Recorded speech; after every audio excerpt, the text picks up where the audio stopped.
Hello, my name is Dawn Sanchez. I am one of the headmasters of Crestwood Heights. My other headmaster is Diva, and we are here to discuss our Build a School, and we hope that you enjoy this. So we're going to just get right into this. This is Crestwood Heights Academy. We want to welcome you all, and we aim to ensure every student has the tools to succeed academically, building relationships, and to be a community pillar. Our teaching methods of the universal design will remove any barriers to learning and give all students equal opportunity to succeed in life. Our mission statement provides an exclusive environment to support all students and their individual needs, strengths, and learning styles. Based on a UDL principle, based on Erickson's stage development theory of exploration and commitment, our school aims to guide students in the exploration of wide various of subjects, skills, and learning styles, as well as encouraging them to dive deeper into subjects that appeal to them and their specific passions, talents, interests, and I will even add needs. Provide care, responsive teachers who build relationships with students, have a high expectation, and offer high levels of support. Providing of integrity, academic, technical, career-oriented curriculum that prepares students for continuous learning, whether you're going off to college or career, no matter the path or the varieties of fields. Training and sensitive counselors who seek to balance college and career options for all students, expose students to multiple versions of success. So, our start times, let's get into the logistics of it all. Our start time for school is Monday through Thursday, 9:30 a.m. to 3 p.m. And Fridays will be outside applied learning, okay? Exploration learning, starting once again 9:30 a.m. to um, 3:30 p.m. We will be doing adolescents or high school students co-ed, and I love that. I love that grade because guess what? You can mold them going into their early adult years. So let's just take a look at some of the structures and things that we have. So high school, like, co-eds, we having girls, boys, LGBTQ, all of those people, all the things, right? The adolescents, and hopefully coming out to be a successful high school student. Um, let's take a look at some of the designs, the needs, academics, and the way we learn, and everything like that. So, Crestwood's time, like I said, once again, study times show that the later start time works with their natural biological rhythms of adolescence and allows them to have a better cognitive and executive function. So does the teachers. So the school Crestwood time will be 9:30 to 3:30 p.m. 3:30 p.m. We will also have a smaller class size. I know people say 18 is probably fairly large, but when you think about high school students, we're thinking about their independence. We're thinking about how they can be, and it's going to be a co-ed mixed and age classrooms because guess what? We learn from each other. We found that out that we learn from each other. So there's could be something that I might not know, but someone in my class or my peers may know. I know this to be true because when I went to school, it was the same thing. I learned so much more from my peers than I did actually from just reading a book. Class schedules. Students have 4 classes periods slash per day. Classes are short and focused, 45 minutes to an hour. Students have a total of 1.5 hours of free time through the day. This is including lunch and 2 shorter 20-minute brain breaks. Why do we do that? because it gives our brain a reboot. It gives our brain a little just rest in order to not be all indulged in all of these things and trying to maintain what we just read. And especially after lunch, um, we as people, we will slow down our cognitive learning because now our bodies is trying to digest everything that we have eaten. So we kind of move kind of slower, especially towards the end of the day. So these 20-minute breaks will help us reboot our system and get us back on track. Teachers work collaboratively to ensure the students have 2 hours or less of homework, and they will leave their school environment. And also, I'm here to say we are actually looking into maybe the no homework policy, or homework in quotes, will be used to be able to do in class with your peers. Because what if you have a student that does not have all the tools that they need to do their homework at home, be it they don't have a laptop or computer or books, or whatever the things are that they may not have in order to be a successful student. So we will we'll look more into that, but we're definitely looking at homework being in class, in an in-class environment, in order to be helped by their teachers and their peers. And education for all of our students. This is their curriculum. All students are required to take a core academic classes to each level grade. These includes, of course, English, language, arts, science, math, social studies. All students are required to take the life skills classes. This will also include the health and holistic side of this.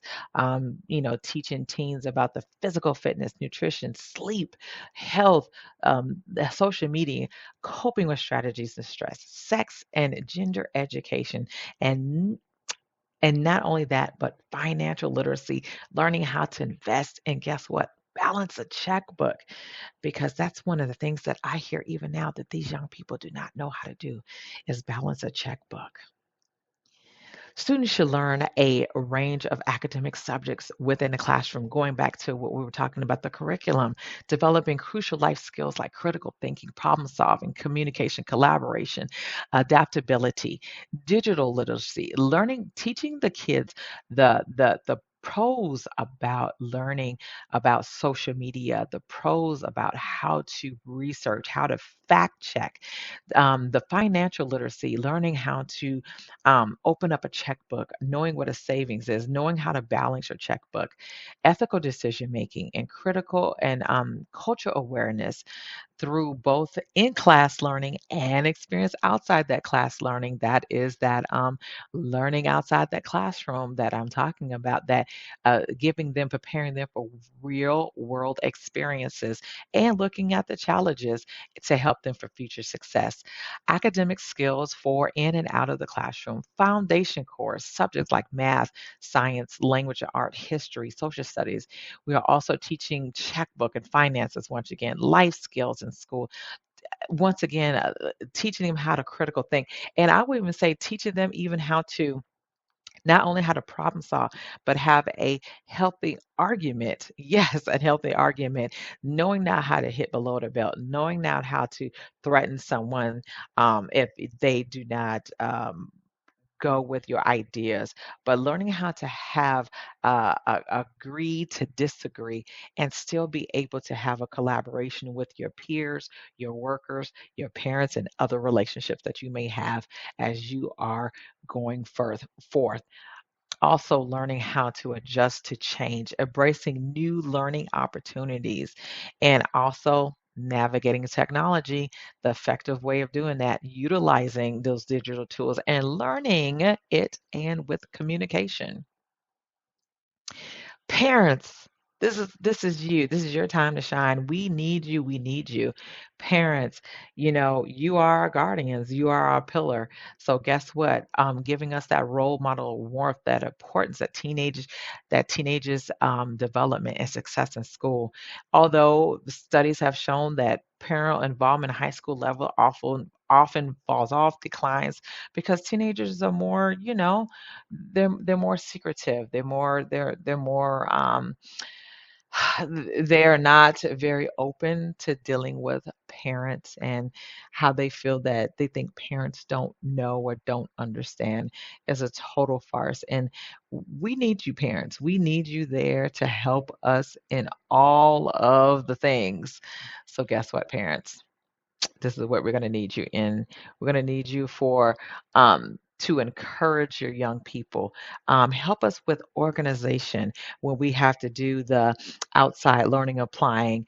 Get we need instructors. So, parents, if you have a job that you would like to come in or allow our students to come and visit you at your job, that's one of those things. And you can teach and be an instructor at your job, being a part, that's a part of the involvement and the support motivators. We need so many motivators out there. So parents, we're looking for you to be the motivator, the cheerleader. And last but not least, we need you to manage. We need you to help us to manage our young people and show them what management looks like, what time skills management looks like. Show them what it really means this.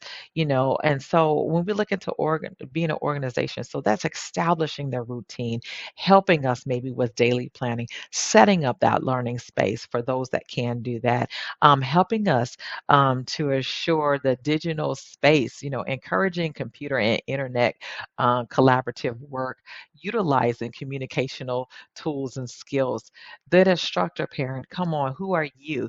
That is, don't teach, but help them understand. So, helping students understand is one of the most obvious remote learning tips for a parent and guardian can do. Learning to identify barriers, using the right resources, helping us out with our instructors, right? Allowing the students for control. And guess what? Engaging them in learning and helping them soar. The motivator, come on, establishing high expectation parents. That's you, guardians and educators. Uh, we're working on this. We're all on the same team, keeping in mind that though that child um, um, uh, can be difficult maybe, but you know what, keep in mind there's so much pressure to complete work that, you know what, find another way, give it another way, encourage that growth in mindset, encourage when they do a good job, encourage self-direction, be flexible, right? Parents, know that your home learning cannot perfectly mimic school learning, know that, but use your home life as a teaching tool. If you're sitting down balance a checkbook, have your students, have your child come and help you balance a checkbook, right? And enjoy the learning process. If you're going to go and make cookies or Thanksgiving dinner or whatever that it is, have your child, have your teenager help you in that process. And last but not least, managing. Give them allow them to have accountability, review their progress, tell them where to go, and engage with them in Zoom chats and not just texting on the phone and actually um like, just texting, like really engage, get a face to face, in your face kind of thing. The social and extracurricular activities, we are high on this and this extracurricular activities. And guess what? The benefits behind it for these students, they will be a part of experimental learning on Fridays. This will allow the students to engage in real world application, diverse learning environment, and guess what? Active participation. What does that do? That gives a child a way to build their self-esteem, to build those common cores, to build up in their community, and guess what? To be a prevalent pillar in their neighborhoods and the community and beyond. So we really thrive on social and extracurricular activities.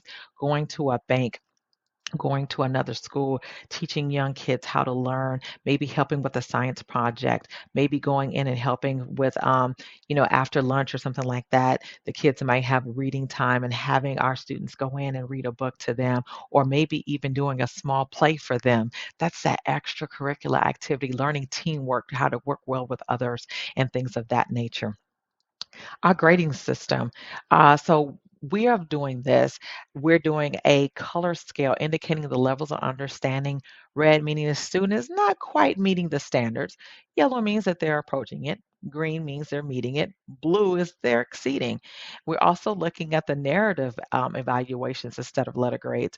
Faculty members and students will create a contract outlining that requirement and adjectivity of the course. Students can explain their work and how they have grown through the years. What is this also building? This is also building self-esteem for that student in that narrative evaluation, critical thinking, putting together a contract between that teacher and guess what? And that student, and learning the art of negotiation. So, in this learning system, there's still a learning process to be made. Social media policy. This is a tough one because, of course, we have a no school policy, but fret not, parents. We're not saying that if emergency occurs that your student cannot have their phone. We're just saying during the hours of teaching, especially math and science and reading, that some students have a problem with really homing in. So we'll be taking those phones during those class times, but they are allowed to use in some projects. So guess what? Once again, learning the balance of when to use your cell phones and when to use social media and when it's not appropriate, giving that fine line and giving them balance on when it's good and when it's not good. Last but not least, mixed age classrooms are different from the traditional model of the US school systems.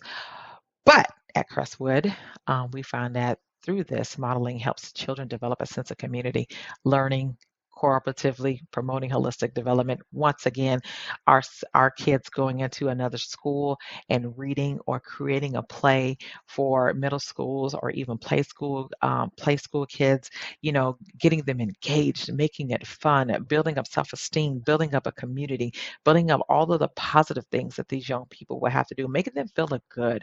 Using the universal design learning aims to create a flexibility of learning, along with a blended learning with different ages. Once again, you don't think that a young person can teach a high school or something, but maybe they could, maybe about sharing, maybe about how they see the world and things of that nature. Give them another opportunity, another way of thinking of things.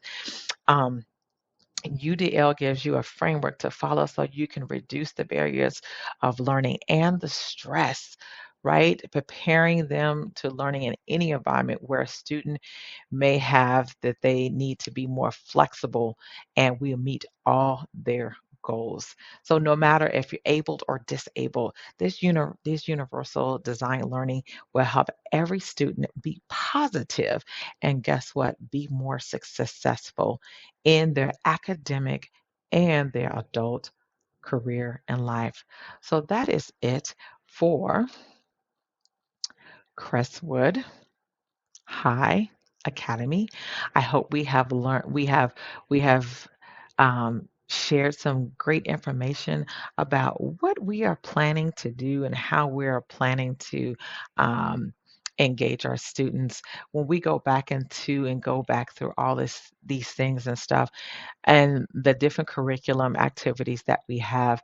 I hope that you see that our extracurricular activities will be faced with those people outside and inside academically, that those things will be a part of what we do and how we do things.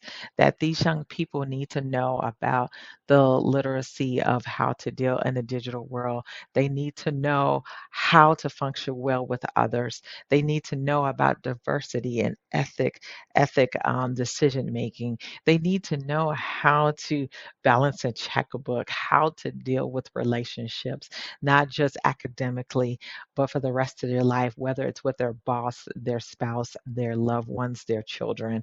And so our school is designed to make sure that they have all the life skills that they need in order to be successful in whatever they are willing to do and whatever journey that they may be on.